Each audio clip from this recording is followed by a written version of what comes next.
Hello and welcome back to a Mad Men Big Finish review, a video series where I review one of the latest Big Finish releases.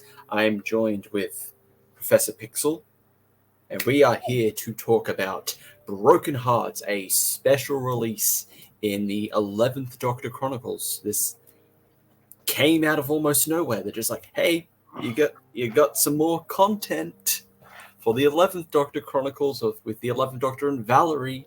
So this story takes place after the events of the last story in the previous box set in Curiosity Shop. It is dealing with the fallout of that. The Doctor and Valerie's relationship is now very strained because of what the Doctor had to do to Valerie.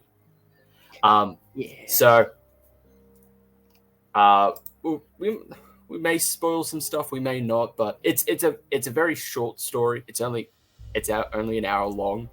It's a very special release that they had. Like, listening to the interviews, it's just like, hey, can we do like one more story? Can we do one more? Because I feel like we should deal with the whole Curiosity Shop stuff. Some more, sir, please. Some more. So, yes, the 11th Doctor Chronicles Broken Hearts are written by Lisa McMullen. Pixel, what were your thoughts on this? A very hard one. It's very good. It's very good. Very emotional. It's very hard to listen to because it's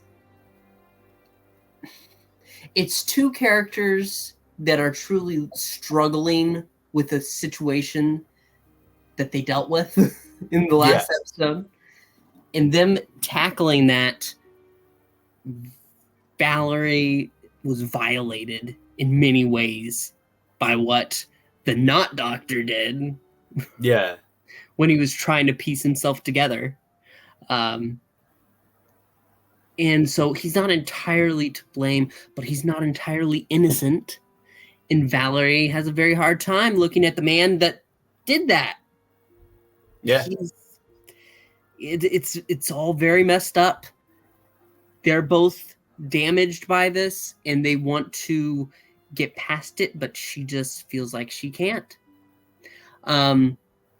But the journey they go through to find a good place between them, it's very touching because you have a side story with two robots on this planet where an 8th Doctor statue stands. So there we go. Yeah. Is that the Doctor? Like, it's funny. Like, you could argue, like, oh, why is there a statue of the 8th Doctor? It's like, no, it's actually kind of integral. Because now, this is Valerie's first, like, experience of knowing that the Doctor has had different faces. Mm-hmm. And she's going through this crisis where she doesn't know who the Doctor is anymore.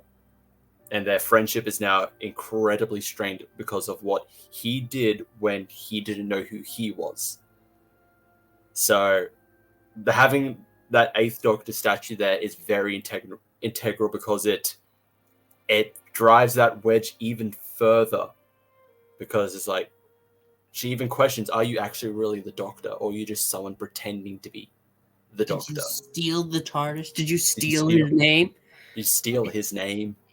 But it's TARDIS, I did steal it, kind of. Well, it's a long story. He is me, but he's also not me.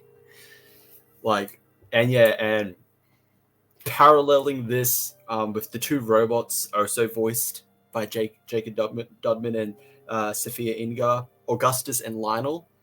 It's a great parallel to just these two robots that become sentient, and they're becoming friends, and they're searching for each other, while at the same time the Doctor and Valerie kind of separated from one another, and then trying to find a way to get them back together, to get them back to being friends, to mend that friendship. Just everything about this story. I have one complaint. Good. What's the complaint? We don't have enough. No. They made a big deal out of the Doctor calling the TARDIS sexy when the TARDIS asked to be called sexy. That was the TARDIS's wish. That's an interview thing. That has nothing to do with this story. It has nothing to do with this story. How dare you? But no, this story itself, like,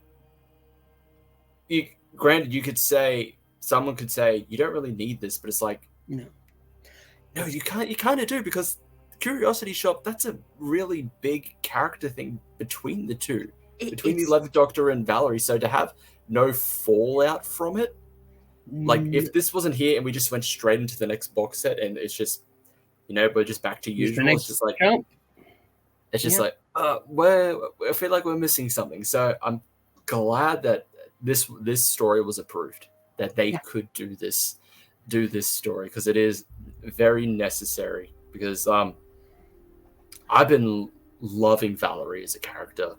Valerie and the 11th Doctor have been so good together. So to throw like a wrench into the relationship, throw in a problem and see how they deal with that, it just builds so much between their dynamic. And what else can I say about the story? It's fantastic. It's amazing. It's emotional.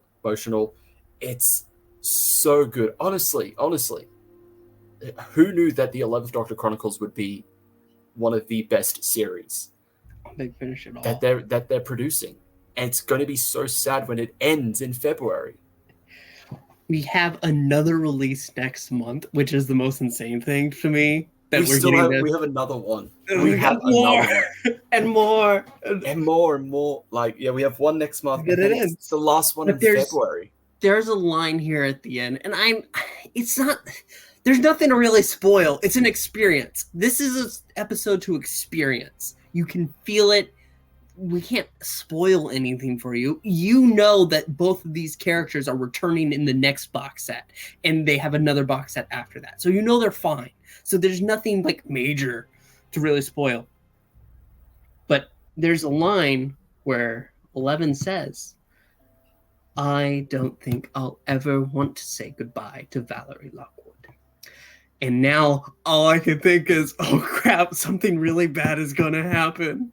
Don't you dare. Something really bad. Considering next box set, we're bringing back, what's no, not just the Cybermen, which is interesting because we haven't really had the Cybermen in anything with Big Finish, if I recall. But Valerie's love interest. I'm looking. They talk about her a lot in this one. They talk about her a lot in this one. I'm trying to remember the character's name. Why isn't it not in the cast list? Roanna. Yes, the character of Roanna. So it's like, that line is like, oh no, something bad's gonna happen, and then the next story she gets also reunited with her love interest. Is like, please. And you can see the cover art is her with the Cybermen arms. It's like, oh no, please, nothing bad happened to Valerie. Please, please leave on good terms. No, this story was fantastic. I would say this is probably one of Lisa McMullen's best stories. Yeah, because you're a big fan of Two's Company. Two's Company was great. Two's Company is fun. Two's Company is fun. It is big, explosive. It's all that. That's great. And yet she's able to write this. This is so emotional. It hits right, and that's great. Yes. So definitely props. Can we really give this a ranking though? Like, all we're going to say is 10. I think this is probably our first 10 out of 10. No, because we rated like the first two box sets. We had 10s. Curiosity Shop was a 10, wasn't it? The overall for the box set, I think we rated them around 9 or 9.5s. I know I did. I don't know about you. So maybe, I don't know. I actually don't know now. You're making me doubt myself. I feel like I should be writing this down, because I am going to be doing a best of Big Finish, I usually have it's a top 10 list, and spoiler, at least both of so far 2 out of the 3 11th Doctor Chronicles are on the list. This is one of them. Yes. So